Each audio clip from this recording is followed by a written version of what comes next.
15 billion years of evolution condensed into one comic. The name of this ambitious work is Alpha.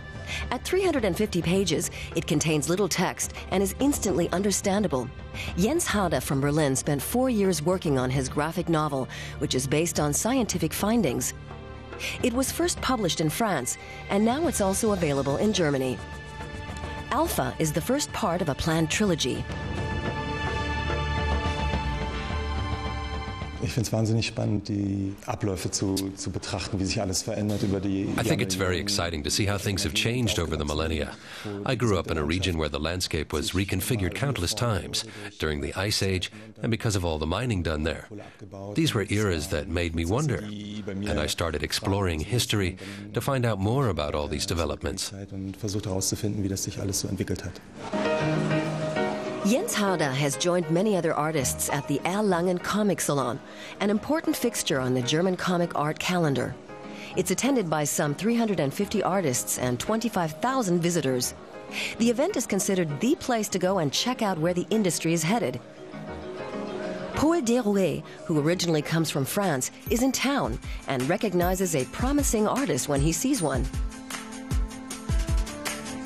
He feels that Jens Harder captures a certain zeitgeist and is also treading new ground with the genre.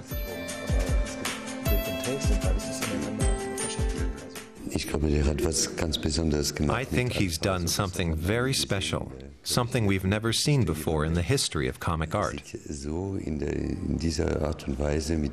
tackled the subject of evolution and the universe with witty images, quotes, and references. He's an exceptional artist. Every detail is in exactly the right place. Jens Harder lives and works in Berlin. He completed his studies in communication design and since 2002 has been drawing comics. He's one of the few who can make a living at it. Harder has been drawing since he was a boy. He drew these pictures when he was 10. Nature has always been a favorite subject. He also takes his sketch pad on his travels, to Jerusalem, for example. He usually begins drawing with pencil and later revises his pictures on the computer. Now 40, he says there's nothing he'd rather be doing.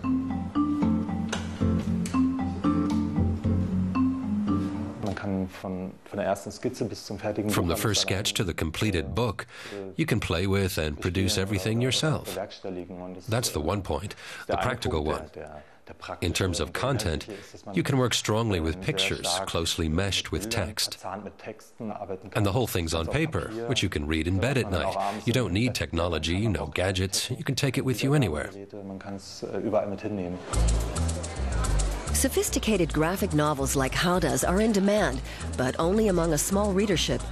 Comics account for only 4% of book sales in Germany. That's minuscule compared to France, which is Europe's biggest comics market. And in Germany, newspapers and periodicals remain a major platform for the medium. One well-known character, Mecki, has been appearing regularly since 1949 in the magazine Hör zu. And now there's a comic renaissance in the newspapers, like the Berlin Tagesspiegel. The art of the German comic has been gaining an international readership. In recent years, the international publishers have become aware of German comics. It's been a trend over the last 5 or 6 years or so, and I think it'll keep growing.